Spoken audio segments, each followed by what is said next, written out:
பரிசுத்த நல்ல நாள் காலை வேலைக்காக ஆண்டவருக்கு நாம் அதிகமாக சோதரம் சொல்லுவமாக.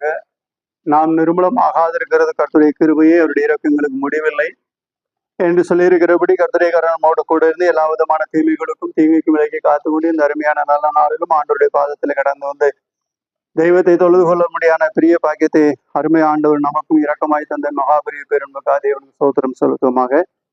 இந்த நாளிலும் நாம் தேவசன்னியானத்தில் கடந்து வந்திருக்கிறபடினாலே கர்த்தருடைய ஆவியானவர் நம்மோடு இடைப்படுகிற வார்த்தைகளை தியானித்து தேவனுடைய ஆசீர்வாதம் கிருபைகளை நாம் அதிகமாக பெற்றுக்கொள்வோமாக. தேவனுடைய மகா பரிசுத்த நாமத்திற்கு மகிமை உண்டாவதாக.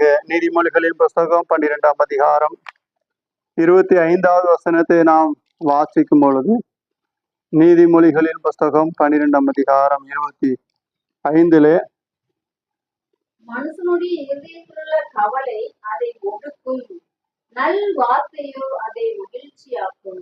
தேவனுடைய மகாபரிசுத்த நாமத்திற்கு மகிமையுண்டதாக. சாலமோன் எழுதுகிற நீதிமொழிகளின் புஸ்தகம் 12ஆம் அதிகாரம் 25வது வாக்கியம் இவ்விதமாக சொல்லுகிறதை பார்க்கிறோம். மனுஷனுடைய இருதயத்திலுள்ள கவலை அதை ஒடுக்கும், நல் வார்த்தையோ அதை மகிழ்ச்சி ஆக்கும் என்று சொல்லி நாம் விதமாக பார்க்கிறோம். மனுஷனுடைய இருதயத்தில் உள்ள கவலை அவனை ஒடுக்கும் என்று சொல்லி பார்க்கிறோம். ஒரு மனுஷனை ஒடுக்கி போட வேண்டுமானால் அவன் மிகுந்த கவலை உடையவனாக இருக்க வேண்டும். அவன் பலவிதமான காரியங்களை குறித்து கவலைப்படுகிறவனாக இருக்க வேண்டும். அவன் அதிகமாக கவலைப்படுவானால் எதை குறித்தும் அவன் சிந்திக்க மாட்டான், ஜெபம் பண்ண மாட்டான், வேதம் வாசிக்க மாட்டான், மற்றவர்களோடு அதிகமா பேச மாட்டான். ஏனென்றால் அவனுள்ள கவலை அவனை என்ன செய்யும்னா அதிகமாக ஒடுக்கி கொண்டே இருக்கும். அவனுக்கு வேற எதை குறித்தும் சிந்திக்க முடியாத நிலை இல்லாமல் போய்விடும் என்று சொல்லி நாம் விதமாக பார்க்கிறோம். மனுஷனுடைய கவலை அவனை ஒடுக்கும் என்று சொல்லி நாம் விதமாக பார்க்கிறோம். அதை ஒடுக்கும், அதாவது மனுஷனுடைய கவலை இருதயத்தில் உள்ள என்ன, மனுஷனுடைய இருதயத்துல கவலை அந்த இருதயத்தை என்ன செய்யும்னா ஒடுக்கி போடும். இருதயத்தை வேற எதுவும் சிந்திக்க விடாதபடி, வேற எதையுமே யோசிக்க விடாதபடி ஒடுக்கும் என்று சொல்லி பார்க்கிறோம். அவ்விதமாக அந்த இருதயமானது கவலைப்பட்டு அது ஒடுங்கி சுருங்கி போய்விடும் என்று சொல்லி நாம் விதமாக பார்க்கிறோம். அப்படி சுருங்கி போய் ஒரு நாள் ஏதாவது ஒரு நல்ல வார்த்தைகளையோ இல்லை அதிர்ச்சிகரமான வார்த்தைகளையோ இல்லை அந்த இருதயமானது விரிவடையும்படியான ஒரு மகிழ்ச்சி தரும் காரியமோ செய்யும் பொழுது அது சுருங்கினதுல இருந்து சடார் என்று விரிவடையும் போது அது வெடித்து சிதறுகிறதை பார்க்கிறோம். அப்பொழுது அந்த மனுஷனுடைய ஆயுசு முடிந்து விடுவோம் என்று வேதம் சொல்லுகிறதை பார்க்கிறோம். பிரியமான தேவனுடைய பிள்ளைகளே, நாம் கவலைப்படுகிறதுனால் ஒன்றும் செய்ய போகிறது இல்லை. கவலை மனுஷனுடைய இருதயத்தை ஒடுக்கும். அதனால் நாம் கவலைப்படாதபடி ஆண்டவரை நோக்கி நாம் அதிகமாக காத்திருந்து ஆண்டவரிடத்திலே கேட்டு பெற்றுக்கொண்டு கவலையற்ற மனிதர்களாக வாழ வேண்டும் என்று சொல்லி ஆண்டவர் விரும்புகிறதை பார்க்கிறோம். ஆபிரகாமுக்கு ஒரு பெரிய கவலை இருந்தது. கர்த்தர் அழைத்து பெயர் சொல்லி அழைத்து உன்னுடைய சன்னதியை இந்த பூமியை சுதந்திரித்துக் கொள்ளும்படி செய்வேன், இந்த தேசத்தை தருவேன் என்று சொன்னார். 25 வருஷம் காத்திருந்தவருக்கு இடையில சோர்வுகள் உண்டானது, கவலை உண்டானது. ஆண்டவர் தாரேன்னு சொன்னாரே, தரலியே என்கிற கவலையெல்லாம் உருவாகி வேலைக்காரனை நான் சுதந்திரவாளியை எடுத்துக்கொள்ளவா என்றெல்லாம் கேட்டார். ஆண்டவர் சொன்னார், இல்லை உனக்கு நான் குழந்தை தருவேன் என்று சொன்னார். அவருடைய 99வது வயசுல ஆண்டவர் தரிசனமாகி சாரா அடுத்த வருஷத்துக்கு நான் வரும்போது சாரா ஒரு குழந்தையை அணைத்திருப்பான் என்று சொன்னார். அந்த அம்மாவுக்கு ரொம்ப சிரிப்பு வந்துருச்சு, சிரிச்சாங்க. ஏனென்றால் அந்த அம்மாவுக்கு வயசு 89, இவருக்கு 99. வயசான காலத்துல இப்படி உள்ள பிறக்கும், கற்பம் செத்து போச்சு, கற்பம் குழந்தை பிறப்பதற்கான எந்த அறிகுறியும் இல்லை, சரீரம் அதற்குரிய எந்த பலனும் இல்லை. அப்படி இருக்கும் பொழுது இதெல்லாம் நடக்கிற சாத்தியமா என்று சொல்லி அவர்கள் நகைச்சுவையாக சிரித்தார்கள். அப்பொழுது ஆண்டவர் கேட்கிறார், ஏன் நகைக்கிறார், ஏன் சிரிக்கிறார் என்று ஆண்டவர் கேட்டார். அவ்விதமாக தேவனால் கூட்டாத காரியம் ஒன்றுமில்லை, நான் அடுத்த வருஷம் வருவேன், ஒரு குழந்தை அணிந்திருப்பார், அவனுக்கு ஈசாக்கு என்று பெயரிடு என்று சொல்லிவிட்டு கடந்து போனதை பார்க்கிறோம். என்னதான் ஐஸ்வர்யம் இருந்தாலும், வேலைக்காரிகள் இருந்தாலும், ஆண்டவர் வாக்குத்தத்தம் பண்ணியிருந்தாலும், ஆண்டவர் அடிக்கடி தங்களோடு பேசி எங்க போய் சொல்லு அங்கெல்லாம் போய் அவர்கள் குடியிருந்தாலும் குழந்தை இல்லை என்கிற ஒரு கவலை இருந்து கொண்டுதான் இருந்தது. அப்போ மனுஷனுக்கு எது தேவையோ அது சந்திக்கப்படாமல் இருக்க வரைக்கும் அவனுக்கு கவலை இருக்கும் என்று சொல்லி பார்க்கிறோம். அந்த கவலையானது மனிதனுடைய உள்ளத்திலே அது கடந்து வந்தால், இருதயத்தில் கடந்து வந்தால், அந்த கவலைக்கு மனிதனுடைய இருதயம் இடம் கொடுத்தால் அந்த இருதயம் என்ன செய்யுமா? ஒடுக்கப்பட்டு போகும், ஒடுங்கும். மனுஷனுடைய கவலை அவன் இருதயத்தை ஒடுக்கும் என்று சொல்லி இருக்கிறபடி அது கொஞ்சம் கொஞ்சமா என்ன செய்யும்னா ஒடுக்கி விடும். அதனால் பிரியமான கர்த்தருடைய பிள்ளைகள், நாம் விதமாக கவலைப்படாமல் இருக்க வேண்டும் என்று சொல்லி வேதம் சொல்லுகிறதை பார்க்கிறோம். இங்கே லூக்கா எழுதின சுவிசேஷம் 10ஆம் அதிகாரம் 41வது வசனத்தை வாசிக்கும் பொழுது, நம்முடைய அருமை ஆண்டவராய் இயேசு மார்த்தாள் என்னும் பெயர் கொண்ட ஒரு வீட்டுக்கு, மார்த்தாள், மரியாள், லாசர், இவர் அண்ணன், அதாவது 2 சகோதரிகள், ஒரு சகோதரன். லாசர் மூத்தவரோ இளையவரோ தெரியாது, ஆனால் 3 பேரும் ஒன்றா உடன்பிறப்புகள் என்று சொல்லி பார்க்கிறோம். பெத்தானியாவிலே இருந்தது. இந்த பெத்தானியாவுக்கு போகும் பொழுதெல்லாம் ஆண்டவருடைய வீடுகளுக்கு போய் அந்த வீட்டுல போய் தங்கி இருந்து அவர்களுக்கு கொடுக்கிற ஆகாரத்தை புசித்து சாப்பிட்டு விட்டு சந்தோஷமாக கடந்து வருவார். அப்படி கடந்து வரும்பொழுது விதமாக ஆண்டவர் அந்த வீட்டுக்கு போன உடனே விதமாக மரியாதை ஓடி போய் என்ன செய்வார் என்றால் ஒரு வேலையும் செய்ய மாட்டார். ஆண்டவருடைய பாதத்துல உட்காந்துட்டு ஆண்டவர் என்ன பேசுறா அப்படின்னு உட்காந்து கேட்டுக்கிட்டே இருப்பாங்க. மார்த்தா என்ன செய்வாங்கன்னா, மூத்த சகோதரியா இருக்கிறதுனால வேகமா ஆண்டவர் வந்திருக்கிறாரு, சீசர்கள்லாம் வந்திருக்கிறாங்க, நிறைய ஆண்டவரோடு கூட அவருடைய சீசர்கள்லாம் வந்திருக்கிறாங்க, எல்லாருக்கும் சாப்பாடு ரெடி பண்ணணும், அதை செய்யணும் இதை செய்யணும்னு சொல்லி வேகமா எல்லா வேலையும் போட்டு இழுத்து போட்டு செய்வாங்க. அப்போ ஒத்தியில அந்த அம்மா கஷ்டப்பட்டு வேலை செஞ்சாங்க, கூட இருந்த சகோதரி எந்த வேலையும் செய்யல. அதனாலதான் அந்த அம்மா வந்து ஆண்டவர்கிட்ட வந்து கேட்கிறாங்க, ஆண்டவரே நான் ஒத்தியில எல்லா வேலையும் செய்யறேன், அது குறித்து உனக்கு கொஞ்சம் கூட கவலை இல்லையா? என் சகோதரியை விட்டு வந்தாலே அவனுக்கு கொஞ்சம் வேலை செய்ய சொல்லி சொல்லுங்க அப்படின்னு சொல்லி சொல்லுகிறார். ஆனா அதுக்கு ஆண்டவர் என்ன சொல்லணும்? மரியா போமா, அக்காவுக்கு போய் உதவி செய்ய அப்படின்னு சொல்லி சொல்லியிருக்கிறோம். ஆனா ஆண்டவர் என்ன சொன்னார் தெரியுமா? 41வது வசனத்தை வாசிங்க. இயேசு அவளுக்கு பிரதித்திரமாக, மார்த்தாளே மார்த்தாளே, நீ அநேக காரியங்களை குறித்து கவலைப்பட்டு கலங்குகிறாய், மார்த்தாளே மார்த்தாளே என்று சொல்லுகிறதை பார்க்கிறோம். அநேக காரியங்களை குறித்து நீ கவலைப்பட்டு கலங்குகிறாய். தேவையானது என்ன? தேவையானது ஒண்ணுதான், தேவையானது ஒன்று. ஆனா நீ என்ன செய்யற? அநேக காரியங்களை குறித்து கவலைப்பட்டு கலங்குகிறாய் என்று சொல்லி சொல்லுகிறார்.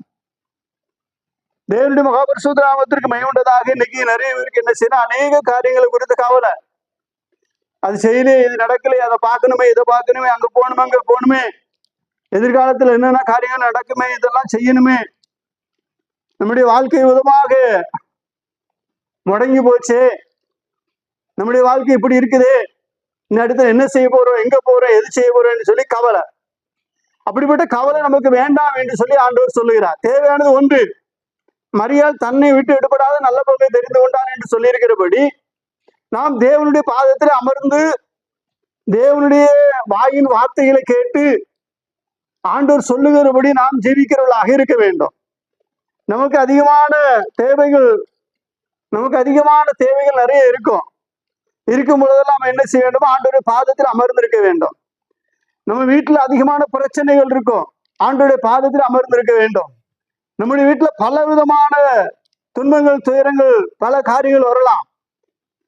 அதுக்காக அந்த துன்பத்தினுடைய நாம் விதமாக பயணம் செய்து அதோடு நாம் அழிந்து போவதற்காக இல்ல, தேவனுடைய பாதத்தில் அமர்ந்து அவைகளிலிருந்து விலக்கி காப்பதற்காக தேவனுடைய இரக்கங்களையும் கிருபைகளையும் பெற்றுக்கொள்வதற்கு தேவை ஒன்று, தேவனை தேட வேண்டும். தேவை ஒன்று, தேவனோடு இருக்க வேண்டும்.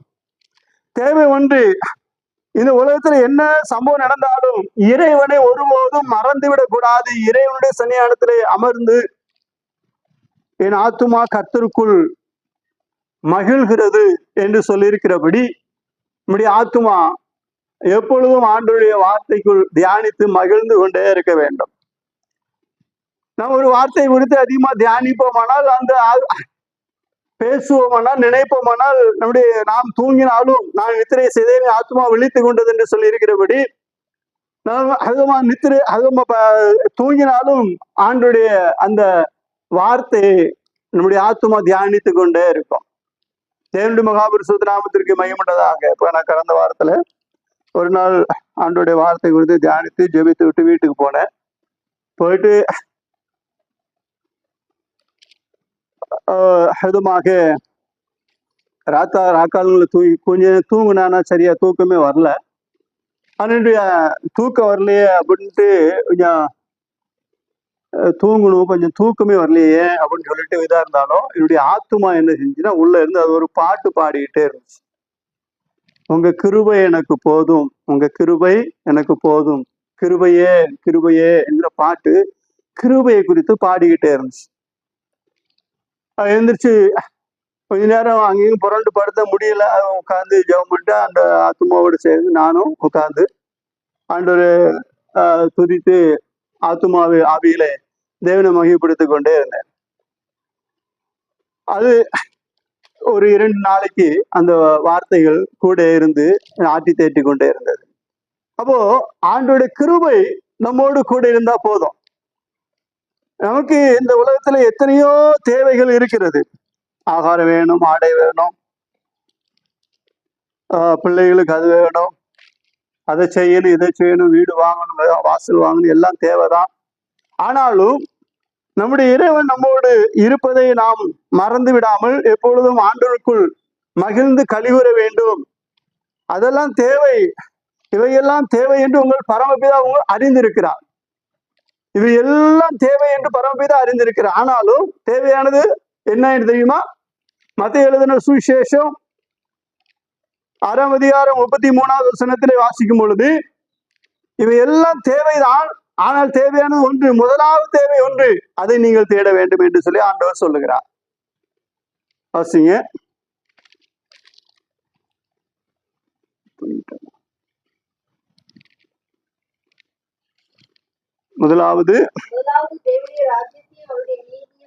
அதாவது நாம் முக்கியத்துவம் கொடுக்க வேண்டியது தேவனுக்கும் தேவனுடைய ராஜ்யத்துக்கும்.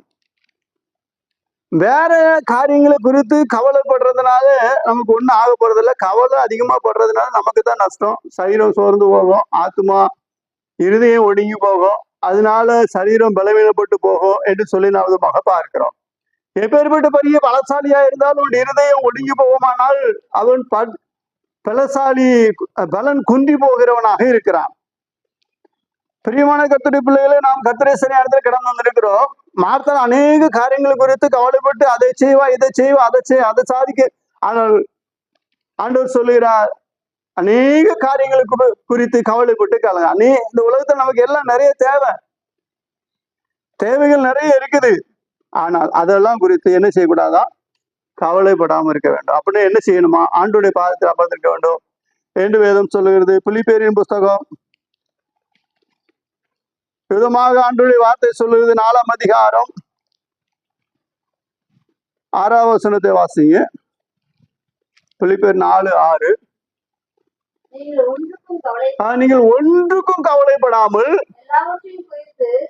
அதாவது உங்களுக்கு என்னென்ன தேவை எல்லாம் இருக்குது இல்லைன்னு சொல்லல, பட்டியல் போட்டுட்டு ஆண்டோடைய சன்னிதானத்துல போய் எதை குறித்தும் கவலைப்பட்டு அந்த கவலை பின்னாடி ஓடாம எல்லாவற்றையும் குறித்து உங்கள் விண்ணப்பங்களை ஆண்டவருடைய சன்னிதானத்திலே அமர்ந்திருந்து உங்கள் விண்ணப்பங்களை ஸ்தோத்திரத்தோடு கூடிய ஜெபத்தினாலும் வேண்டுதலினாலும் உங்களுக்கு என்னென்ன தேவை இருக்குதோ அவையெல்லாம் ஆண்டவருடைய சன்னிதானத்தை தெரியப்படுத்தி விட்டு நாம் அமர்ந்திருக்க வேண்டும். அதனால்தான் சங்கீதக்காரர் சொல்கிறார், 55வது சங்கீதம் 22வது வசனத்தை வாசிக்கும் பொழுது, கர்த்தர் மேல் உன் பாதத்தை வைத்து விடு. உனக்கு பாரங்கள் இருக்கலாம், துக்கங்கள் இருக்கலாம், கவலைகள் இருக்கலாம், அதெல்லாம் நீ சுமந்துட்டு அலையாத. ஆண்டு விதமாக பக்தன் சொல்கிறார், கர்த்தர் மேலும் பாரத்தை வைத்து அவர் உன்னை ஆதரிப்பார். நீதிமான் என்ன செய்ய மாட்டார்? ஒருபோதும் தள்ளாடவே விட மாட்டார். கர்த்தர் மேல் பாரத்தை வைத்து விடு. நீ பாரத்தை நீ தூக்கி சுமக்காத. ஆனா இன்னைக்கு நமக்கு என்ன தெரியுமா, என்னதான் வசனம் கேட்டாலும் என்னதான் சொன்னாலும் சொல்லிட்டாரு, வசனம் சொல்றாரு பைபிள் உள்ளத, நம்ம கவலை ஆத்துக்க போறா, நமக்கு அது வந்துருமே, இது வேணுமே, அது வேணுமே என்று சொல்லி மறுபடியும் போய் கவலைப்பட்டு கவலைப்பட்டு கவலைப்பட்டு கலங்குகிறதை பார்க்கிறோம். வேதம் சொல்லுகிறது, கர்த்தர் மேல் பாரத்தை வைத்து விடு, அவர் உன்னை ஆதரிப்பார், நீதிமானை ஒருபோதும் தள்ளாட விட்டார். நீங்கள் ஒன்றுக்கும் கவலைப்படாமல் எல்லாவற்றையும் குறித்து சோத்திரத்தோடு கூடிய உங்கள் விண்ணப்பங்களை சோத்திரத்தோடு ஜெபத்தினால் வேண்டுதனாலும் தேவனுக்கு தெரியப்படுத்துங்கள். தெரியப்படுத்தினா என்ன ஆகும்? எல்லா புத்திக்கு மேலா இருக்கிற தேவ சமாதானம் உங்கள் இருதயங்களையும் சிந்தைகளையும் கிறிஸ்தேசுக்குள்ளாக காத்து கொள்ளும் என்று சொல்லி விதமாக பார்க்கிறோம். அப்ப நம்முடைய இருதயம் ஒடுங்கி போகாதபடி, நறுங்கி போகாதபடி நம்மை தேவன் காத்து கொள்ள வல்லவராக இருக்கிறார். கவலை மனுஷனுடைய இருதயத்தை ஒடுக்கும். கேட்பாங்க, என்ன பிரதர், என்ன சிஸ்டர், என்ன பாஸ்டர், இவ்வளவு பிரச்சனை வந்துச்சு, ஆனா எதை குறித்தும் இது பண்ணாம எப்பவும் போல ஜாலியா இருக்கீங்க எப்படி கேட்பாங்க. நம்மோடு இருக்கிறத நம்முடைய கவலைகளை அவர் ஏற்றுக்கொள்கிறார். நம்முடைய பாரம் கவலைகள்லாம் அவர் பேர்லாம் வைத்து விட்டு நாம சுகமா உட்கார்ந்து இருக்கிறோம். நமக்காக அவர் அந்த பாரத்தை தூக்கி சுமந்து நம்முடைய கவலைகளை நம்ம விட்டு அப்புறப்படுத்தி நமக்கு எல்லா புத்திக்கு மேலா இருக்கிற தேவ சமாதானத்தை அவர் என்ன செய்கிறார்? நமக்கு கொடுக்கிறவராக இருக்கிறார். மத்தேயு எழுதின சுவிசேஷம் 6ஆம் அதிகாரத்துல வாசிக்கிறோம், ஆடைக்காக கவலைப்படாதீர்கள் அப்படின்னு சொல்லிட்டு சொல்லுகிறார். சாலமோன் முதற்கொண்டு சர்வ மகிமையிலும் என்ன செய்யல, உடுத்தி இருந்ததில்லை. காட்டு புஷ்பங்களை கவனித்து பாருங்கள், அவைகள் விதைக்கிறதும் இல்லை, நூற்கிறதும் இல்லை, ஆனாலும் அந்த புஷ்பத்தை போல காட்டு புல்லுக்கு தேவன் விதமாக உடுத்து வைத்தால் உங்களுக்கு உடுத்துக்கு அதிக நிச்சயம் அல்லவா? ஆடைக்காக கவலைப்படுறதுனால என்ன ஆக போறது? காட்டு புல்லை கவனித்து பாருங்க என்று சொல்லுகிறார். ஆகாரத்துக்காக கவலைப்படாதீர்கள் என்று சொல்லிவிட்டு சொல்லும் போது ஆகாயத்து பறவைகளை கவனித்து பாருங்கள், லூக்காலே காகங்களை கவனித்து பாருங்கள் என்று சொல்லுகிறார். மத்தேயு எழுதின சுவிசேஷம் 5ஆம் அதிகாரம் 24, லூக்கா 12:22 நவதமாக வாசிக்கிறோம். தேவனுடைய மகாபரிசுத்த நாமத்திற்கு மகிமை உண்டாதாக. 5ஆம் அதிகாரம் மத்தேயு 5:27, மத்தேயு 5:27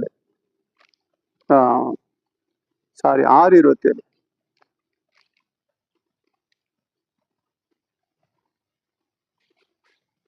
6:27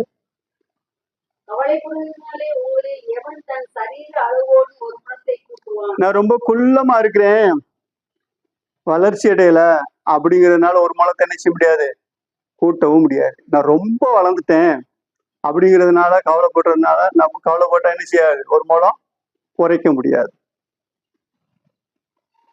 கவலைப்படுறவங்க சரீர அளவு ஒரு முளத்தை கூட்ட முடியுமா, குறைக்க முடியுமா அப்படின்னு சொல்லி கேட்கிறார். முடியாதல்லவா? அப்ப ஏன் கவலைப்படுற? தேவன் உனக்கு எதை கொடுத்திருக்கிறார் அதை நீ நன்றாக அனுபவித்து அதுல நீ தேவனை மகிமைப்படுத்தி சந்தோஷமாக நீ இரு என்று ஆண்டவர் சொல்லுகிறார்.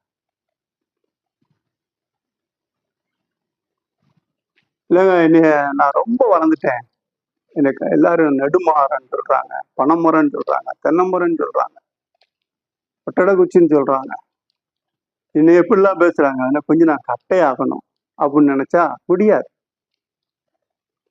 எல்லாரும் இனி குள்ளைன்னு சொல்றாங்க, நான் ரொம்ப குள்ளமா இருக்கேன் அப்படின்னு சொல்லி நான் வளரணும்னு நினைச்சாலும் முடியாது. ஏன்னா தேவன் ஒரு வளர்ச்சியை கொடுத்து அந்தந்த அவரவர்களுக்கு ஒரு வளர்ச்சியை கொடுத்திருக்கிறார்.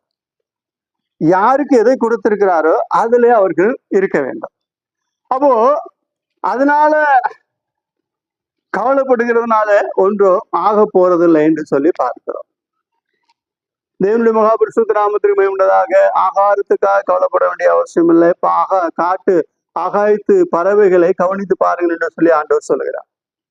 பாருங்க, பறவைகளை பார்த்தீங்கன்னா அவைகள் கூடு கட்டி குடியிருக்கும், ஆனா விவசாயம் பண்ணதில்லை, களஞ்சியங்களை சேர்த்து வச்சதில்லை, மனுஷனை மாதிரி என்ன செய்யறதில்லை, இடங்கள் வாங்கி விவசாயம் பண்ணி பெரிய பெரிய களஞ்சியங்கள்லாம் கட்டி பேங்க்ல பணத்தெல்லாம் போட்டு அப்படிலாம் சேஃப்டிலாம் பண்ணல.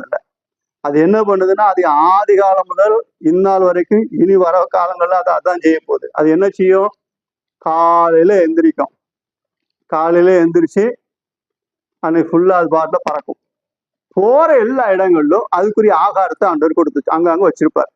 அது தேடி போய் அந்த ஆகாரத்தை அதை எடுத்து அன்னைக்கு ஃபுல்லா அதுக்கும் அது சாப்பிட்டுட்டு அது குஞ்சுகளுக்கும் கொடுத்து சாப்பிட்டு முடிஞ்சோடனே சாயந்தரம் ஆனோடனே என்ன செஞ்சிடும்?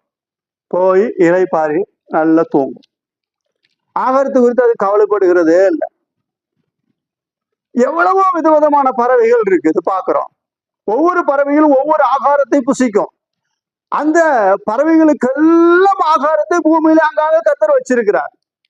அவைகள் தேடி போய் அது ஆகாரத்தை புசித்து விட்டு சமாதானத்தோடு மரங்களில் கிளைகளிலே உட்கார்ந்து அழகாக மத்தியானம் ஆயிடுச்சுன்னா நிழல்ல உட்கார்ந்து கொஞ்சம் இலைப்பாரி விட்டு கொஞ்சம் பசி வந்துச்சுன்னா மறுபடியும் போய் எங்கேயாவது இடம் இருக்குன்னா தேடி பிடிச்சி உடனே எடுத்து வந்து இவ்விதமாக இரவு வரைக்கும் அது வேலை செஞ்சுட்டு இரவு தூங்க போய் விடுகிறது.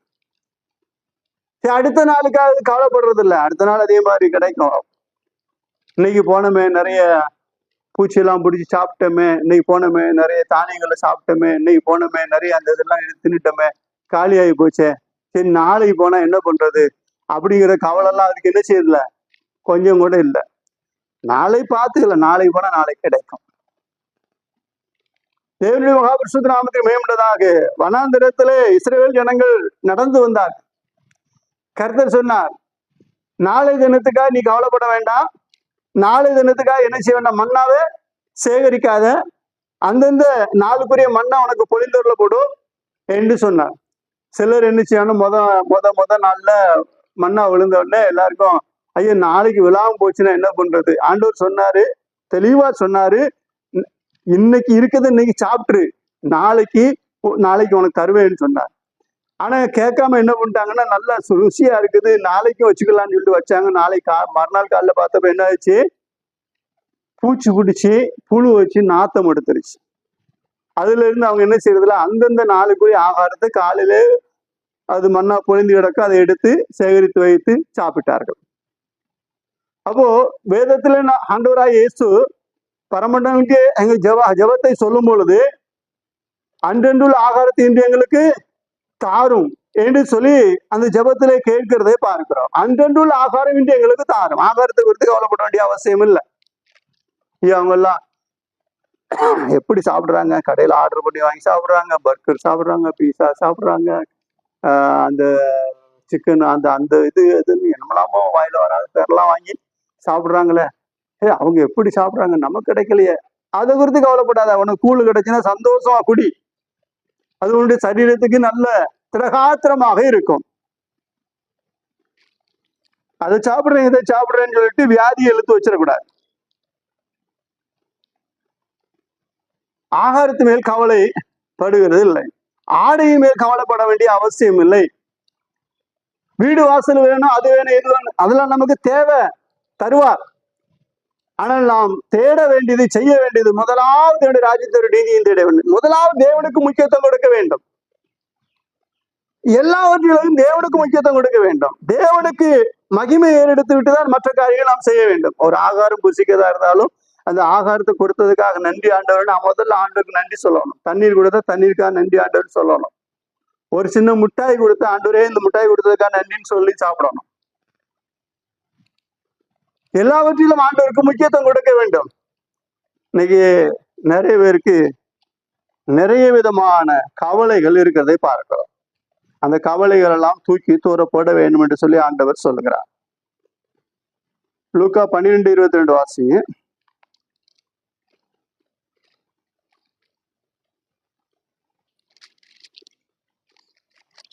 அவர் தம்முடைய சீடரை நோக்கி, இப்படி இருக்கிறபடியினால் எண்ணத்தை உண்போம் என்று உங்கள் ஜீவனுக்காகவும் எண்ணத்தை உடுப்போம் என்று உங்கள் சரீரத்துக்காகவும் கவலைப்படாதீர்கள் என்று உங்களுக்கு சொல்லுகிறேன். ஆகாரத்தை பார்க்கலும் ஜீவனும் உடைய பார்க்கலும் சரீரமும் விசேஷித்தலா இருக்கிறது. காகங்களை என்ன செய்யணுமா? கவனித்து பாருங்கள். அவைகள் விதைக்கிறதும் இல்லை, அறுக்கிறதும் இல்லை, அவைகளுக்கு பண்டகசாலையும் அவைகளுக்கு பண்டகசாலையும் இல்லை, களஞ்சியமும் களஞ்சியமும் இல்லை. இல்லாவிட்டாலும் அவைகளையும் தேவன் பிழைப்பூட்டுகிறார். களஞ்சியமும் இல்லை, பண்டகசாலையும் இல்லை. அப்படி இல்லாவிட்டாலும் அவைகளையும் தேவன் என்ன செய்கிறார்? பிழை போட்டுகிறார். பறவைகளை பார்க்கிலும் நீங்கள் எவ்வளவோ பறவைகளை பார்க்கிலும் நீங்கள் எவ்வளவோ விசேஷித்தவர்களா இருக்கிறீர்கள். வாசிங்க. கவலைப்படுகிறதால் உங்களில் ஒருவன் தன் சரீர அளவோடு ஒரு முழத்தை கூட்டுவான். நல்ல வாசி.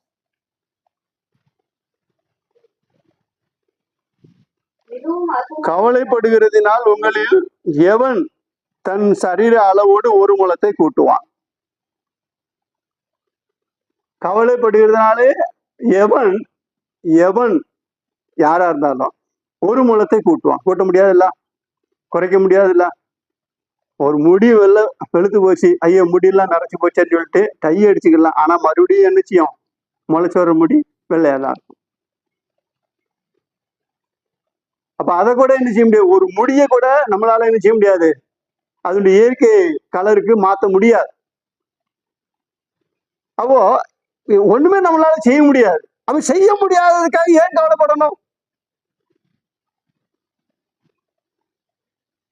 நம்மளால அதை செய்ய முடியுமா? அப்ப செய்யலாம். செய்ய முடியல, முடியாத காரியங்களுக்கு ஏன் கவலைப்பட வேண்டும்? கவலைப்படுவதனால் உங்களில் எவன் தன் சரீர அளவு ஒரு முழத்தை கூட்டுவான்? மிகவும் அற்பமான காரியம் முதலாக உங்களுக்கு முன்னெல்லாம் ஒன்று செய்ய முடியாது இருக்க, அற்பமான காரியத்தையும் உங்களால செய்ய முடியாது இருக்கும் பொழுது மற்றவர்களுக்காக நீங்கள் கவலைப்படுகிறது என்ன என்று சொல்லி சொல்லுகிறார். தேவனுடைய மகாபரிசுத்த நாமத்திற்கு மகிமை உண்டாவதாக. பிரியமான கர்த்தருடைய பிள்ளைகளே, நாம் கர்த்தருடைய சன்னிதானத்திலே கடந்து வந்திருக்கிறோம். காட்டு புஷ்பங்களை கவனித்து பாருங்கள். அற்ப விசுவாசிகளை இன்றைக்கு இருந்து நாளைக்கு அடுப்புல போட போறோம். புல்லுக்கு தேவன் விதமா உடுத்துத்தா உங்களுக்கு உடுத்துவிப்பது அதிக நிச்சயம் அல்லவா? அதனால் நீங்கள் தேவனுடைய ராஜ்யத்தையே தேடுங்கள் என்று சொல்கிறார். நீங்கள் எதை குறித்தும் கவலைப்பட வேண்டாம். நீ கவலைப்படுறதுன்னா, நீ கவலைப்பட்டா உங்க இருதயம் ஒடுங்கி போகும். அப்படி இருதயம் ஒடுங்கி ஒடுங்கி ஒடுங்கி ஒடுங்கி ஒரு நாள் என்ன செய்யும்? உங்களுக்கு மரணத்துக்கு ஏதுவான நிலைகள் உருவாகும். அதனால நீங்க கவலைப்படாதீர்கள் என்று அவர் சொல்லுகிறதை பார்க்கிறோம். லூக்கா 21:34 வாசிங்க. 21:34 நம்முடைய ஆண்டவர் ஒரு காரியத்தை குறித்து எச்சரிக்கிறார்.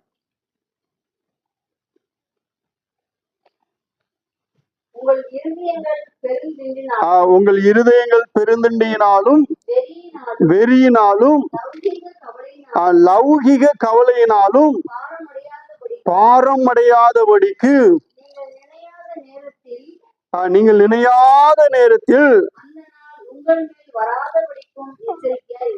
நீங்க உலகத்துல என்ன செய்யணும்? நல்லா சாப்பிடணும், சந்தோஷமா இருக்கணும், ஹாப்பியா நல்லா சந்தோஷமா இருக்கணும், நல்லா புசிக்கணும், குடிக்கணும், வீடு வாங்கணும், கார் வாங்கணும், நல்ல வேலைகள், நல்ல வருமானம், ஜாலியா இருக்கணும். இப்படி நீங்கள் பெருந்திண்டியினாலும் லௌகிக உலகத்தினுடைய கவலைகளினாலும் உங்கள் இருதயம் பாரமடையாதபடிக்கு எச்சரிக்கையாயிருங்கள். ஏனென்றால் ஆண்டவர் என்ன சொல்கிறார்?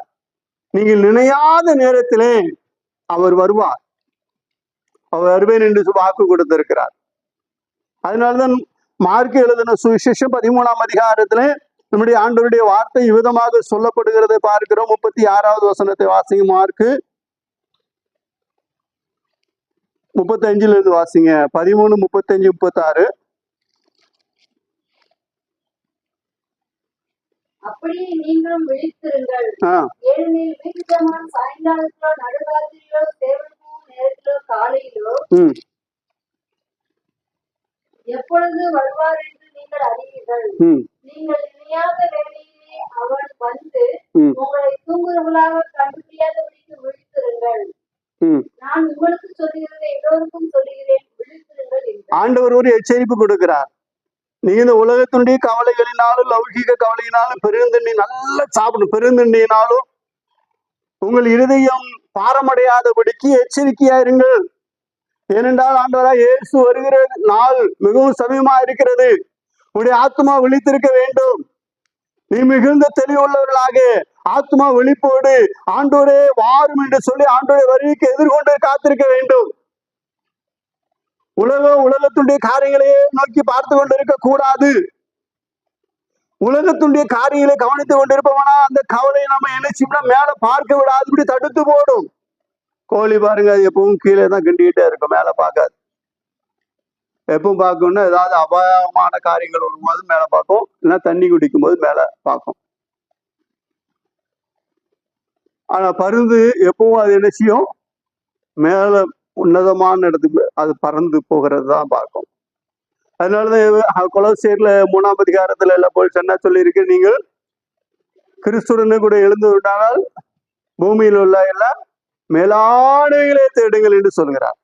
அப்ப நாம் மிகவும் எச்சரிக்கையா இருக்க வேண்டும். காலையிலோ மாலையிலோ சாயந்தரத்தை எப்பொழுது வருவார் என்று சேவல் கூறு நேரத்தை எப்போது வந்தார் என்று அறியீர்கள். நான் உங்களுக்கு சொல்லுகிறேன், எல்லாருக்கும் சொல்லுகிறேன், விழித்திருங்கள், விழிப்பாயிருங்கள். அதாவது உலகத்தினுடைய காரியங்களை குறித்து கவலைப்பட்டு கலங்கி பெருந்தினால் லௌகிக கவலையினால் உங்க இறுதியும் பாரமடையாதபடிக்கு எச்சரிக்கையா இருக்குன்னு சொல்லி ஆண்டவர் எச்சரிக்கிறார். உலகத்துடைய காரியங்களை குறித்து நான் அதிக கவலைப்படாதபடி நம்முடைய ஆவிக்குரிய ஜீவிதத்துல நாம் வளர்ச்சி அடைவதற்காக என்ன செய்ய வேண்டும், அதை நாம் பார்க்க வேண்டும். அதனாலதான் நீங்க 2 கொரிந்தியரின் புஸ்தகம் 11ஆம் அதிகாரம் 28ஆம் வசனத்துல பவுல் சொல்லும் பொழுது விதமாக சொல்லுகிறார். 2 கொரிந்தியர் 11:28 பவுல் சொல்லும் பொழுது அவர் விதமாக பேசுகிறத நாம் பார்க்கிறோம். தேவனுடைய மகாபரிசுத்த நாமத்திற்கு மகிமை உண்டாதாக. வாசிங்க.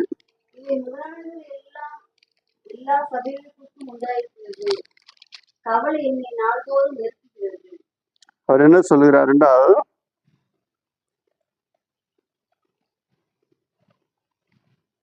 சபையை குறித்தான காரியங்கள் இவை முதலானவைகள் அல்லாமல்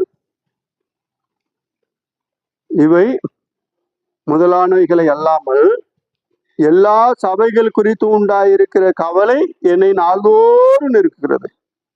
அப்போ தேவனுடைய ராஜ்யம், சபையுடைய காரியங்கள், சத்தியம், தெய்வீகம், இந்த காரியங்களை குறித்து என்ன செய்யணுமா, ஐயோ நாம் ஆவிக்குரிய ஜீவிதத்துல எப்படி இருக்கிறோம், இன்னும் வளர்ச்சி அடையணுமே, இன்னும் அதிகமான ஆத்துமக்கள் ரட்சிக்கப்பட வேண்டுமே, ஐயோ நம்ம பக்கத்து வீட்டுல, பக்கத்து தெருவில், நம்ம தெருவுல, நம்ம ஊர்ல இருக்கிற ஜனங்கள்லாம் ரட்சிக்கப்படாம இன்னும் அவர்கள் விதமாக பூமிக்குரிய காரியங்களை தேடிக்கிட்டு இருக்காங்களே, இயேசு மெய்தையா மையான தெய்வ இயேசு என்பதை அறிந்து கொள்ளாமல் இருக்கிறார்களே, அவர்கள் ரட்சிக்கப்பட வேண்டும் என அவர்களுக்காக பாரப்பட்டு ஜெபம் பண்ணி அவர்களுக்கு சுவிசேஷத்தை சொல்லி அவர்கள் தேவனுடைய ராஜ்யத்தில் கடந்து வருவதற்கான வேலைகளை செய்ய வேண்டும். இன்னும் அவர்களுக்காக நாம் என்னென்ன பிரயாசப்பட வேண்டும். அதை விட்டுட்டு யாரு கெட்டு போனா எனக்கு என்ன, நான் என் வேலையை பார்க்கணும், என் பிள்ளை நல்லா இருக்கணும், என் பிள்ளை நல்லா படிக்கணும், எல்லாம் என் பிள்ளைக்கு தான் வேணும், எனக்கு தான் வேணும், வேற யாருக்கும் தர மாட்டேன் அப்படிங்கிற சுய இது இல்லாம தெய்வீகத்தோடு தேவனுடைய காரியங்களை நாம் மேற்கொள்ள வேண்டும். முதலாவது தேவனுடைய ராஜ்யத்தின் நீதி, தேவனுக்கு முக்கியத்துவம் கொடுக்க. நம்ம பிள்ளை நமக்கு தேவைதான், நம்ம பிள்ளைக்கு நன்மை செய்கிறது நமக்கு அவசியம்தான். ஆனால் தெய்வத்திற்கு முக்கியத்துவம் கொடுக்க வேண்டும். உலக காரியங்களுக்கு முக்கியத்துவம் கொடுத்து உலகத்துடைய காரியங்களை நோக்கி பார்த்து நம்முடைய இருதயம் லௌகிக கவலையினால் பாரமடையாதபடிக்கு எச்சரிக்கையா இருந்து தேவன் வருகிறார், அந்த வருகைக்கு நாம் ஆயத்தமுடையவர்களாக காணப்பட வேண்டும் என்று சொல்லி ஆண்டவருடைய வார்த்தை சொல்லுது. அதனால்தான் பவுல் சொல்லுகிறார், இவை முதலான குறித்து எல்லா சபைகளை குறித்து பாறை எனக்கு இருக்கிறது என்று சொல்லுகிறார். எல்லா சபைகளும் எப்படி இருக்கிறாங்க, ஆண்டவர் வருகைக்கு ஆயத்தமா இருக்கிறார்களா, இதோ வருகிறார் என்று சொல்லும் போது உடனே அவர்கள் தலைகளை உயர்த்தி ஆண்டவருக்கு எதிர்கொண்டு போக ஆயத்தமா இருக்கிறார்கள் என்கிற கவலை அவருக்கு இருந்ததை பார்க்கிறோம். ஆனால் பவுலுக்கு இருந்த கவலை சபை குறித்த கவலை. நமக்கு இருக்கிற கவலை என்ன, நம்முடைய குடும்பத்தை குறித்த கவலை, நம்ம தேவைகளை குறித்த கவலை. பிரியமான கர்த்தருடைய பிள்ளைகளே, கர்த்தருடைய சன்னிதானத்திலே கடந்து வந்திருக்கிறோம். எபிரேயரின் புஸ்தகம் 2ஆம் அதிகாரம் 4வது வசனத்தை வாசிக்கும் பொழுது, எபிரேயர் 2ஆம் அதிகாரம் 4வது வசனத்தை வாசிக்கும் பொழுது, அடையாளங்களினாலும் அற்புதங்களினாலும் பலவிதமான பலத்த செய்திகளினாலும் தம்முடைய சித்தத்தின்படி பகிர்ந்து கொடுத்த பரிசுத்த ஆவியின் வரங்களினாலும் தேவன் தாமே சாட்சி பெற்று இருக்கிற எவ்வளவு பெரிதான ரட்சிப்பை குறித்து நாம் கவலையற்றிருப்போமானால் தண்டனைக்கு எப்படி தப்பித்துக் கொள்வோம். அதாவது நமக்கு ரட்சிப்பு ஆண்டவர் கொடுத்திருக்கிறார், எப்படி கொடுத்திருக்கிற அடையாளங்களினாலும் அற்புதங்களினாலும் பலவிதமான காரியங்களினாலும் நமக்கு ரட்சிப்பு கொடுத்திருக்கிறார். நாம் பாவ சாபங்கள்ல இருந்து நம்மை மீட்டும்படியாக ஆண்டவர் கடந்து வந்து நமக்கு அருமையான ஒரு ரட்சிப்பை கொடுத்திருக்கிறார். இந்த ரட்சிப்பை சுதந்திரித்து கொண்டு கர்த்தருடைய பிள்ளைகள் என்ன செய்ய காலப்போக்கில் ஜெபம் பண்ணுவது ரட்சிப்பை குறித்து அசால்ட்டாக எண்ணி அந்த ரட்சிப்பை குறித்து ஒரு பெருமையாக, அதாவது பெருசாக எண்ணாமல் பார்த்துக்கிடலாம், ஜெபம் பண்ணலாம், வேதம் வாசிக்கலாம், ஆலயத்துக்கா போகலாம். இந்த ரட்சிப்பை ஒரு அற்பமாக எண்ணுவோமானால் வரப்போகிற தண்டனைக்கு எப்படி தப்பித்துக் கொள்வோம்? வரப்போகிற தண்டனை மகா கொடியது. அதனால் இந்த ரட்சிப்பை குறித்து கவலைப்படணும்.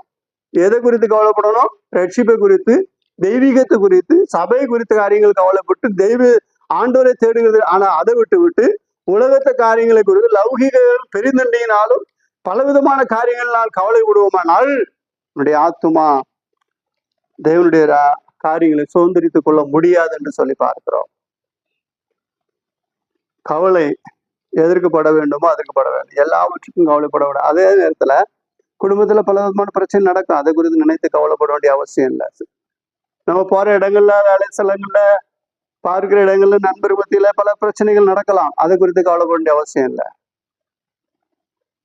நாம் கவலைப்படுறதுனால நமக்கு ஒன்றும் ஆக போறதில்லை. தேவனுடைய ராஜ்யத்தை தேடுவோம் என்று சொல்லுகிறதை பார்க்கிறோம். அதனாலதான் பேதுரு சொல்லும் பொழுது 1 பேதுருவின் புத்தகம் 5ஆம் அதிகாரம் 7வது வசனத்துல பரிசுத்த பேதுரு சொல்லும்போது அவர் என்ன சொல்லுகிறார் என்றால், 1 பேதுரு 5ஆம் அதிகாரம் 7வது வசனத்துல அவர் சொல்லுகிறார், அவர் என்ன செய்யறார்? அன்னுதினமும் உங்களை விசாரிக்கிறவர் ஆனபடியால் உங்கள் கவலையெல்லாம் யார் மேல வச்சிடணும்? கர்த்தர் மேல வச்சிருங்க. விசாரிக்கிற கர்த்தர் மேல வச்சிருங்க. அதுக்குதான் அவர் உங்களை விசாரிக்கிறார். அவர் உங்களை விசாரிக்கிறவர் ஆனபடியால் உங்கள் கவலையெல்லாம் அவர் மேல் வைத்து விடுங்கள் என்று சொல்லி ஆறுதல் சொல்லுகிறார். நாம் என்ன செய்கிறோம்? நம்முடைய கவலையினாலே நம்முடைய இருதயம் நொறுங்கி போகும்படியான நிலையை உருவாக்கும். அதனால கவலையெல்லாம் விட்டு ஆண்டவருக்கு மகிழ்ச்சியாக இருக்க வேண்டும். அதனாலதான் தெசலோனிக்கேயருக்கு சொல்லும்போது கர்த்தருக்குள் சந்தோஷம் இருங்கள், சந்தோஷமா இருங்கள், மறுபடியும் உங்களுக்கு சொல்லுகிறேன் என்று சொல்லுகிறார். மறுபடியும் நாம் கர்த்தருக்குள் சந்தோஷமாக இருக்க வேண்டும். எவ்வளவு பிரச்சனை நடக்குது, தேவைகள் எவ்வளவு இருக்குது, எதுவுமே இல்லையே, எப்படி கவலைப்படாம இருக்கிறது? கவலைப்படுறதுனால அதெல்லாம் கிடைக்க போதா? கவலைப்படுறதுனால அதெல்லாம் வந்துட போதா, வாய்ச்சிட போதா? ஒன்னும் இல்லை. யோபுக்கு உண்டான காரியத்தை பார்க்கிறோம். ஒரே நாள்ல சீமானா இருந்தவர், ராஜாவாக வாழ்ந்தவர், ஒரே நாள்ல ஆடு மாடு போயிடுச்சு, கழுதைகள் போயிடுச்சு, சொத்து சுகங்கள் போயிடுச்சு, வேலைக்காரர்கள் போயிட்டாங்க, 10 பிள்ளைகளும் செத்து போயிட்டாங்க. அதை அறிவிக்கிறதுக்கு ஒவ்வொரு ஆளு பிசாசு அனுப்புறான். அவர் என்ன சொல்லுகிறார்? எழுந்து தன்னுடைய சரீர வஸ்திரத்தை கிழித்து தூர போட்டுட்டு ரட்டு உடுத்தி கொண்டு சாம்பல்ல உட்கார்ந்து தன் தலையை மொட்டையடித்து கொண்டார் என்று சொல்லி பார்க்கிறோம். மொட்டையடித்து கொண்டு சாம்பல்ல உட்கார்ந்து அள்ளி மேல தூக்கிட்டு சொல்லுகிறார். அவருடைய துக்கம், பயங்கரமான துக்கம். அதனாலதான் அந்த வேலையெல்லாம் செஞ்சுட்டு சொல்றாரு, கர்த்தர் கொடுத்தார், கர்த்தர் எடுத்தார், கர்த்தருடைய நாமத்துக்கு ஸ்தோத்திரம் என்று சொன்னார்.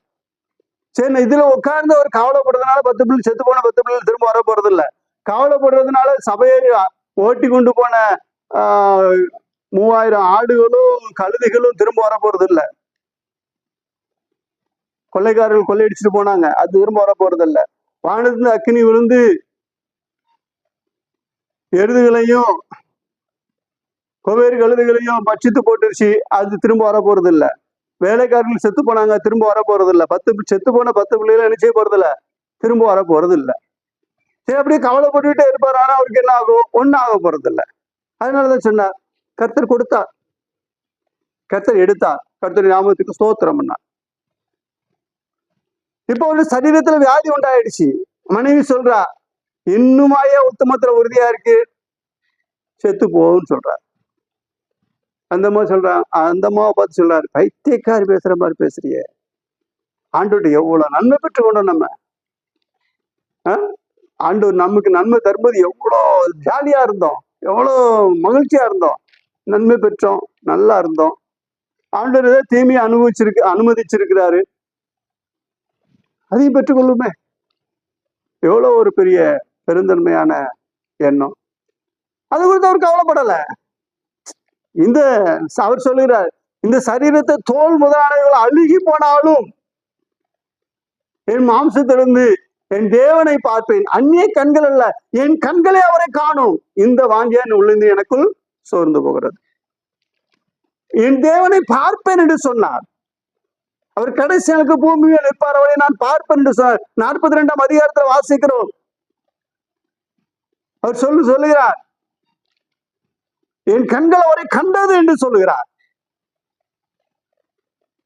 அவருடைய விசுவாச அறிக்கை. கவலைப்படல. அவருக்கு உண்டான சேதங்கள் அதிகம், ஆனால் அதை குறித்து அவர் கவலைப்படல. ஆண்டவர் மேல் நம்பிக்கையா இருந்தார். தேவனுடைய மகாபரிசுத்த நாமத்துக்கு மேம்பட்டதாக அவருடைய நண்பர்கள் எலிப்பாசு, சோப்பாரு, நாகமாத்தியான் எல்லாரும் சேர்ந்து கடந்து வந்து 3 நண்பர்கள் இன்னும் நிறைய பேர்லாம் கடந்து வந்து அவரு மொட்டை அடிச்சு மேலெல்லாம் சரீரம் எல்லாம் இதாகி தடுப்பாகி குஷ்டம் முடிச்ச மாதிரி அழுகி ஒரு மாதிரி ஆளு உட்கார்ந்து இருக்கிறத பார்த்த உடனே அவங்களால முடியல. ஏன்னா ஒரு ராஜ கம்பீரத்துல பார்த்த ஒரு மனுஷனை அப்படியே தெருவுல உட்கார்ந்து, சாம்பல்ல உட்கார்ந்து, தெரு ஓரமா உட்கார்ந்து தோட்டை எடுத்து சுரண்டிக்கிட்டு பிச்சைக்காரனை போல உட்கார்ந்துக்கிற மனுஷனை பார்த்த உடனே அவங்களால நினைச்ச முடியல, பேச முடியல. பேச முடியாதனால 2ஆம் அதிகாரம் கடைசி வசனத்துல வாசிக்கிறோம். யோபுவின் புஸ்தகம் 2ஆம் அதிகாரம் கடைசி வசனத்துல வாசிக்கிறோம். அவங்களால வார்த்தையே வெளியே வரல. இவ்வளவு துக்கம், அவங்க தொண்டையை அடைச்சிருச்சு. அதனால எத்தனை நாள் அவங்க அவரோடு கூட இருந்தாங்களா? இரவும் பகலும் 7 நாள் ஒன்றுமே பேசாம அவரு கூட தெருவுல அவர் கூட இருந்தாங்கன்னு சொல்லி வாசிக்கிறோம். அவரை குறித்தான துக்கம், அவரை குறித்தான கவலை இவர்களை தொண்டி அடைச்சிருச்சு. இவர்களால பேச முடியல. அப்ப அவர் எவ்வளவு பெரிய ஒரு இழப்ப அவர் சந்திச்சிருக்கிறார். யோபு பார்த்தவர்களுக்கே பேச முடியல ஒரு வாரமா. ஆனால் யோபு கவலைப்படல. அவர் என்ன சொல்றார்? அடுத்த அதிகாரத்துல பார்க்கும்போது அவர் பேச ஆரம்பிக்கிறார், தேற்றுகிறார். கர்த்தர் கொடுத்தார், கர்த்தர் நாமக்கு ஸ்தோத்திரம் என்று சொல்லுகிறார். பிரியமான கர்த்தருடைய பிள்ளைகளே, நாம் தேவ சன்னிதானத்திலே கடந்து மனுஷனுடைய கவலை அவன் இதயத்தை ஒடுக்கும். அதனால நாம் கவலைப்படுகிறதுனால ஒன்றும் வாங்க போறதில்லை. கவலையை விட்டு விட்டு நாம் ஆண்டவருடைய சன்னிதானத்துல எப்பொழுதும் போல சந்தோஷமாக மகிழ்ச்சியாக காணப்பட வேண்டும். கர்த்தர் மேல் பார்த்து வைத்து விடுன்னு சொல்லி ஆண்டவர் மேல் பார்த்து வைத்து விட்டு சந்தோஷமாக இருக்க வேண்டும் என்று சொல்லி ஆண்டவர் விரும்புகிறார். அதனாலதான் வருத்தப்பட்டு பார சுமக்கிறவர்களே, நீங்க எல்லாரும் இடத்தில் வாருங்கள், நான் உங்களுக்கு இளைப்பாறுதல் சமாதானத்தை கொடுப்பேன் என்று சொல்லி ஆண்டவர் சொல்லுகிறார். பிரியமான கர்த்தருடைய பிள்ளைகளே, நாம் கர்த்தருடைய சன்னிதானத்தில் கடந்து வந்திருக்கிறோம். எதை குறித்தும் கவலைப்பட வேண்டாம். ஆண்டவர் மேல் பார்த்து வைத்து சமாதானத்தோடு, சந்தோஷத்தோடு, மகிழ்ச்சியோடு காணப்பட வேண்டும். அவருடைய வருகைக்கு நாம் ஆயத்தப்பட வேண்டும். ரட்சிப்பை குறித்து கவலைப்பட வேண்டியதற்கு ஆண்டவர் வருகைக்கு நாம் ஆயத்தப்பட்டு அவரோட பரலோகத்துக்கு போகணும். அது ஒரு பெரிய வேலை இருக்குது. ஆனா அந்த உலகத்தை நோக்கி நாம் கவலைப்பட்டுவோம்னால் ரட்சிப்பு ஆண்டவர் வரும்பொழுது போக முடியாது. அதனால பிசாசு என்ன பண்ணுவான் தெரியுமா? ஆண்டவருடைய வருகைக்கு போகக்கூடாது என்பதற்காக இந்த உலகத்தையே நோக்கி பார்க்க வைப்பான். நாம் உலகத்தை நோக்கி அல்ல, மேன்மையான ஆண்டோரை நோக்கி பார்த்து அவருடைய வருகைக்கு நாம் ஆயத்தப்பட வேண்டும் என்று சொல்லி ஆண்டவர் சொல்லி இருக்கிறபடினாலே அதுக்கு ஆயத்தப்படுவோம். கர்த்ததாம் இந்த வார்த்தைகளை ஆசீர்வதிப்பாராக. ஆமென். மறுபடியும் கர்த்தரை ஸ்தோத்திரிப்போம். கேட்ட வார்த்தை மனதில் ஒருவர் ஜெபிக்கலாம். ஸ்தோத்திரம்.